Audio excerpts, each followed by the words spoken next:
हर हर महादेव. आज मंडईमध्ये जाऊन सर्व भाजीपाला घेऊन आलो आश्रमसाठी. बाहेर आली तर हे आजोबा एक मोठी काठी कापत होते. मी विचारलं कशासाठी कापतायत.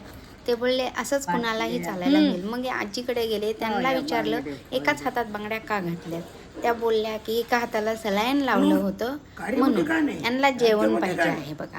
खूप त्यांना भूक लागते आणि त्यांना वाटलं जेवायला देत आहेत म्हणून बाहेर आले ताट घेऊन. मी त्यांना सांगितलं अजून 10 मिनिटं लागतील. अजून 10 मिनिटं तर ते तिथेच थांबून 10 पाहत मिनिटं होते फक्त.